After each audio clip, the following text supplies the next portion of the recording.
All right, my friends, welcome back. This is a solo episode of the Truth of Transformation podcast. And today I'm literally just going to be giving you 9 of my favorite tips to cut calories when your goal is to lose weight that you can do where you don't actually have to track calories.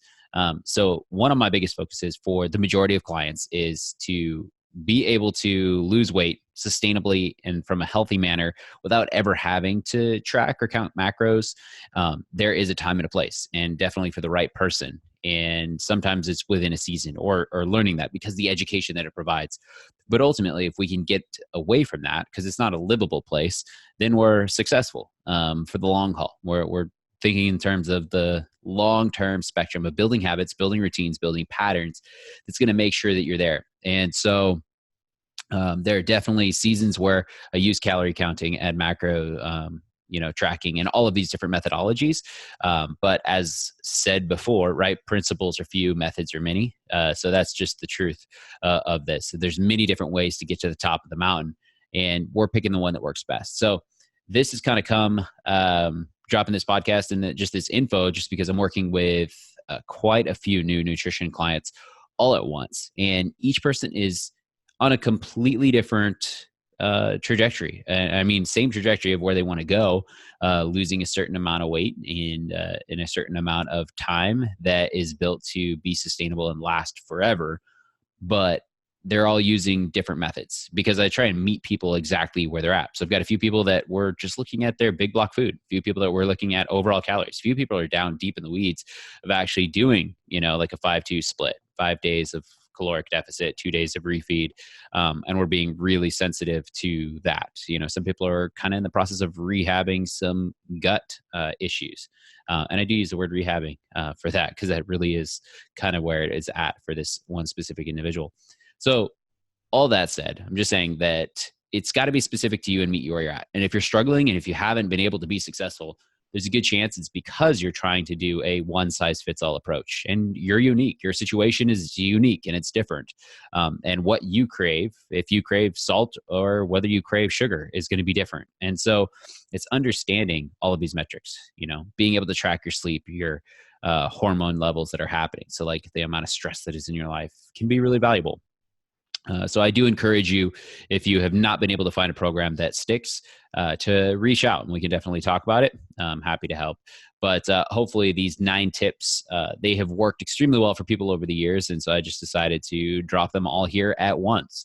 But there's stuff that I continually use as ways to sneak extra stuff in that burns more calories and kind of blocks some of the behaviors that wouldn't be serving. So let's dive right in before I keep rambling too much.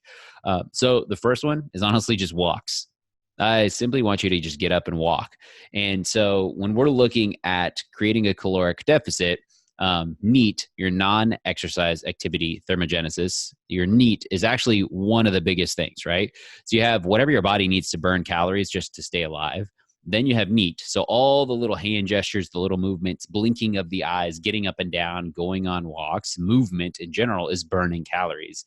And then you have your actual exercise. And so often people think like, oh, I'm going to lose weight from exercise. Well, we've all gotten pretty smart now to know that, nope, that's just actually going to make us a little bit more hungry. And we could eat a little bit more and probably really quickly eat more than what we're burning during that workout. And so it's just being as mindful as possible to move as much as you possibly can. So I know that it's almost feels like a throwaway answer, but if you're not aware of how many steps you're actually taking, this is a great place to start. So if you've got most phones these days, they're on us a little too much and they will track that. So I say at least shoot for 3,000 as a bare minimum start. Then from there, work your way up to 5,000. And then from there, anything honestly over 7,500 steps a day is phenomenal. It really is. You do not need to be doing 20,000 steps a day. And this is your cardio. I think that's where we get confused, right? Because you're not in a dripping sweat type position, but this is all cardio that is building up. And you're burning more calories than you think. But you're also, getting up, which I think is a huge thing. So it's better for your joints than we even realize. Plus the getting out fresh oxygen away from screens and all these types of things. And maybe you can just pop in a podcast. Maybe you're even doing this one right now as you're on a walk, which is an amazing thing. So number 2 goes in line with this, and it's something that I use quite frequently. But it is using that walking time for a call, right? So I have a lot of coaching calls that I have to do on a weekly basis, and probably some of my coaching clients are listening right now, and they're highly aware that there's going to be times where there's traffic driving by, or there's going to be a dog barking, and I'll take new client calls that way too, because it's like, that's the lifestyle that I want to live. And how you live is how you lead, right? And so there's nothing that I will tell a client to do that I haven't done myself, or haven't experienced myself, or haven't put myself through. I just don't believe it's ethical to do it any other way than that, So trainers that, prescribe like these insane workouts and they can't even do them themselves, yeah, questionable, right? Or these extremely rigid, low-calorie diets. And I'm like, you're eating donuts and cheeseburgers. This is not right, right? The audio must match the video and vice versa. But I digress, simply to state the point that it's critical to use that time. So I actually take my dog on a walk every single morning, anywhere between 6 and 7. And 3 of those mornings, I actually have scheduled coaching client calls that happen on a weekly basis. And so it's dog is walking. I'm getting my exercise as well. And this is a beautiful thing, getting out there, and I'm maximizing that time. And so I encourage you to do that. So, like it goes back to the age old, get out on the golf course with the other executives. And that's where the business deals are made. Business deals are made on the golf course, right? But it could be that they're made on a hike. I mean, I can't tell you how many times I'm like, yeah, sure. I want to definitely hang out. Come meet me for a hike. Let's go for a walk, these types of things.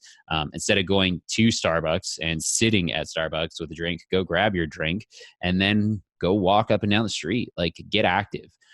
It's going to stimulate so much, and you're going to be burning way more calories than you even realize. And all those little things, the micro leads to the macro, my friends. All right. So that's number 2, but it's really like 2 and 2.5. And then that brings us to number 3. And 3 is get a standing desk. So 50% of my day is actually standing at a desk. When I'm writing or recording podcasts, I am typically seated. It's just much more comfortable, and I'm able to flow at a much better pace. But when I am doing any kind of coaching calls, any kind of email responses and checking nutrition stuff, responding to people, I'm standing. Right? And so it makes a huge difference. And a lot of my videos I'll record standing as well. And so I encourage you to create a standing desk, buy a standing desk. Literally, mine's an attachment that I just like put on top that costs like $50. And so there's really not an excuse these days. And it's just, some of the research on what it is doing to us to be seated all day is a lot. So we want to get up and as much as we possibly can, and a standing desk can make a huge difference, right? So I know these are almost like throwaway ones, but what's interesting is if they weren't important, we'd all be doing it. And I think that's the key thing, right? We know, like, we can say that we know that we need to eat less and move more. Yeah, I know. I need more protein, need more veggies, and I need to cut back a little bit on some of my carbs and my fats. And then I would lose weight. I would be in a caloric deficit and I would lose weight. Yeah, I know. I need to work out. So I'm still giving these to you because the more you hear it, right, the better it's going to be. The only way that it's actually going to be implemented is if you truly commit, make a decision, and surrender to the fact that it's going to be part of the journey. It's not going to be a fast type, quick, 7-day thing and you're radically transformed, or some pill is going to come across. So you kind of have to commit, surrender to the process for sure. But ultimately what gets measured gets managed. And so it's like, these things are things that I actually measure with clients, and I encourage you to do the same for yourself as you're going, right? So let's keep sliding on. So number 4 is within all those same realms, is to remove environmental cues. So like, environment is what dictates so much stuff for us. And so sometimes we have to go as far as to remove things out of our cabinets, remove those foods, remove those triggers, whatever they may be, because we see them and we're naturally taken back and naturally just want to have them. I had a client that we had to literally change the direction that he was driving home every single night, because there are 3 to 4 main restaurants, and one was actually just a donut shop.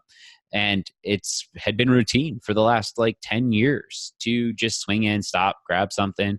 The donut shop was always on a Friday night, so you'd have them there Saturday morning and finish off the rest on Sunday. And so we had to just change the direction that he was driving.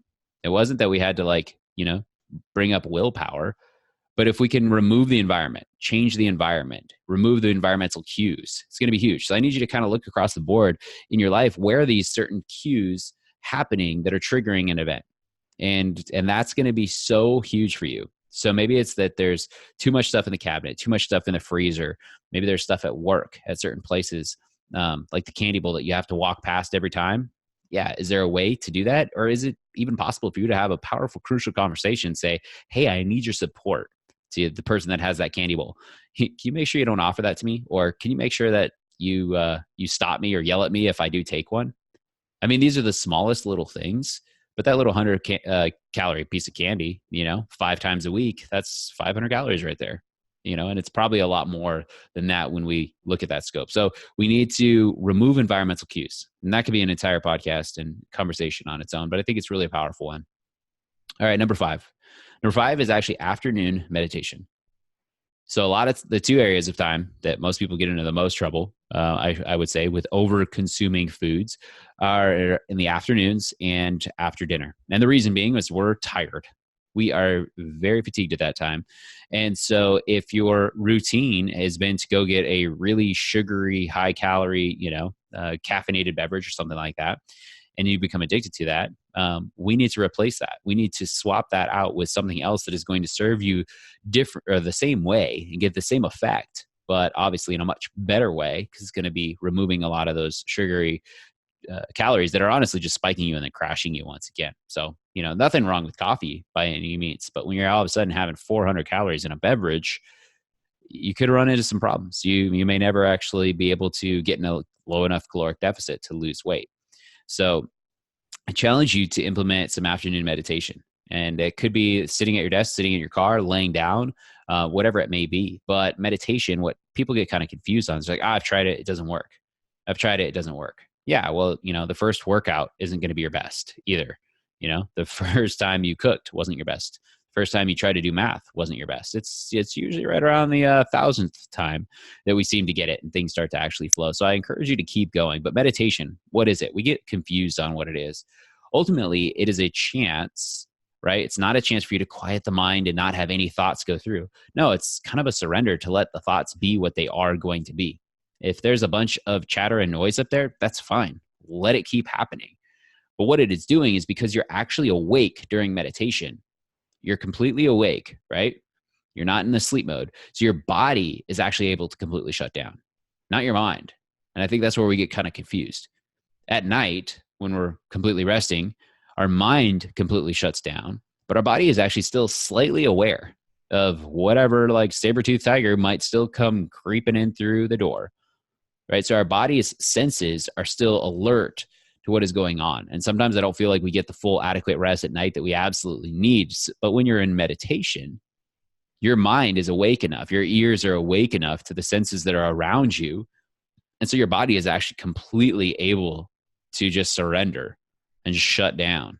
And it's a beautiful thing, right? It's where if you do meditation long enough, consistent enough, there's so many times where you just like almost don't even feel like you have a body or like your body can't move because it is at such a state of peace. And it's interesting how energized you will feel after that. So I challenge you. And if it turns into a nap, I call it a napitation. I'm not mad at that either. It's just honoring what your body needed. Maybe you needed to sit up. Maybe it's something along those lines, but potentially it's just what you needed and it's all good. All right, so we got 3 more here. I know this is going to be a short podcast, but I just wanted to hit these major details because I feel like they're helpful. So number 6 is water before appetizers. And this could be before anything, but I find this to be extremely like specific time where it's really helpful when you're eating out. So for me, like Mexican restaurant, love Mexican food, love spicy hot sauce food. And those chips come and they've got the perfect amount of crunch, salt, and yeah, they're just amazing. This is true. And so what I have to say to myself is you can have some. I just need you to drink half this glass of water. If it's got a lot of ice, it's got to be this full glass of water, because we know that's not that much, before you can have any. That water goes down, and then I'm allowed to have some. And what's cool is I've just killed off 2, 3, maybe even 5, 6 minutes of time where I've already placed my order, time where that order is already starting to cook. So then by the time I even get to the chips, they come around, they fill my glass of water up, right? I'm a little bit more full. That's always a good thing. 2, I've just killed off a bunch of time before my actual meal comes, so I can fill up on that, not just chips. And 3, I eat way less chips. So these are the types of things that can actually make a huge difference. It's a if then. If I do this, then I can have this. And this works extremely well. If I do this, then I can go here. If I, limit this, then I can indulge in this. And so I encourage you to do something as simple as an if then. Encourage you to do it with water if you struggle with things like appetizers coming around the table the way that I do, where you could just, devour the entire thing. And all of a sudden you're like, dang, that was 800 calories more than I wanted in that one single meal. So I challenge you to implement that to some degree for sure. So number seven, along the water lines, a lot of people are like, I can't stand water. All right, sparkling water. There's plenty of these sparkling waters that are pretty darn affordable these days. 0 calories, really nothing to them other than a little bit of flavor.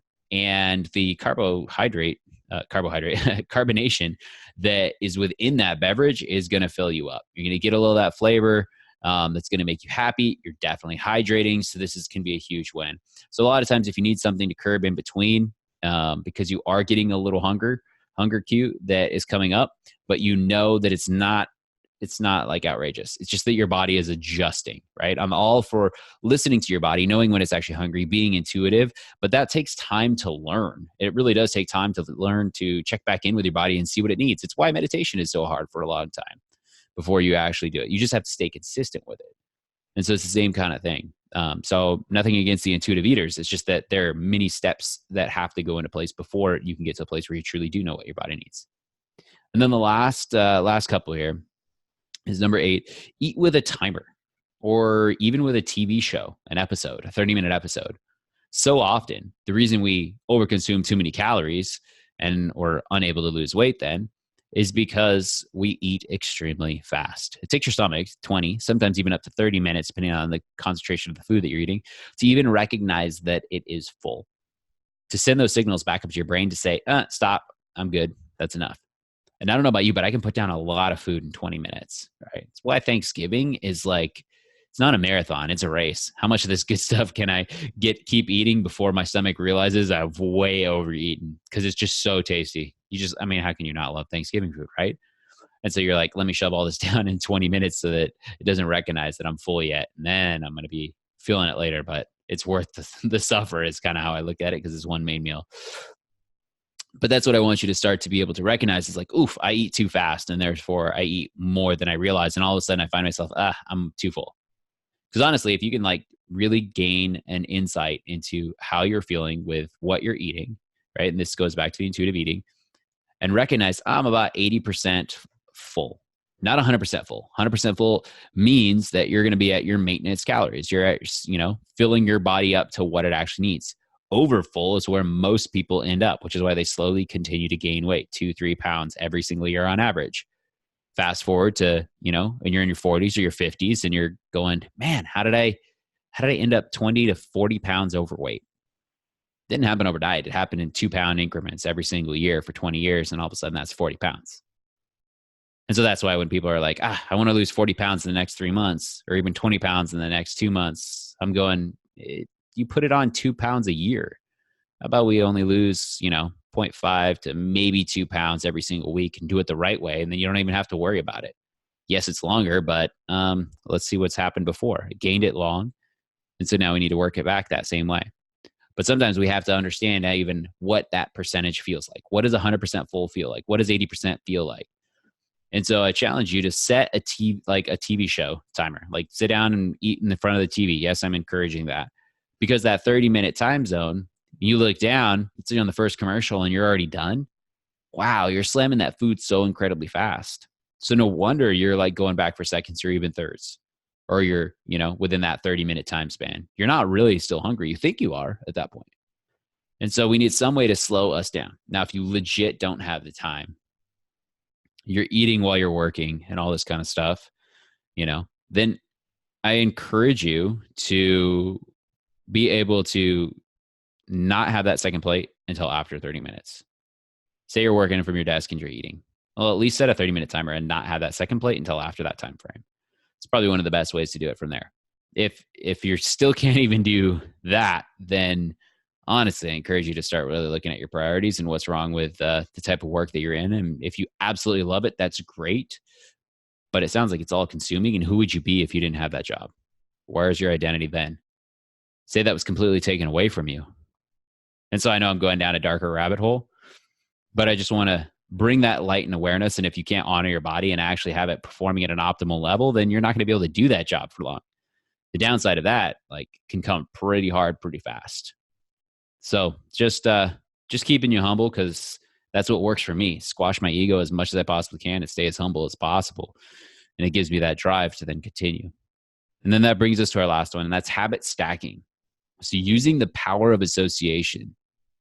Usually this is where we do one thing and it triggers off, right, the next cue to do the next thing, to do the next thing after that. So if we look at your morning routine, it's already there. It's already in existence. Like, you get up, you go pee, right? The exact same time, same way, right? Then you're going to go ahead into the room and grab that favorite cup of coffee that you like, that's just finished brewing, with your favorite mug. And you're going to sit down in the exact same spot that you sat in for the last 5 days, probably the last like several years if you've been in the same house. And then you're going to turn on the TV or pick up your phone or the book, whatever that routine is. It's exactly the same every single morning.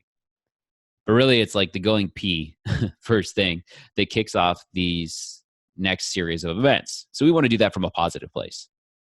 So we want to be able to look across the board and say, like, hey, where can I put in, like, what is the main goal that I have so that I can eliminate eating too many calories? And for me, that was happening at night. So I was going, you know what? Like, it's like past 8 p.m. where anything that it's going in my mouth is just something sugary and it's not actually beneficial for me. And it's usually 2, 3, or even like 600 calories worth of, like, anything sugar.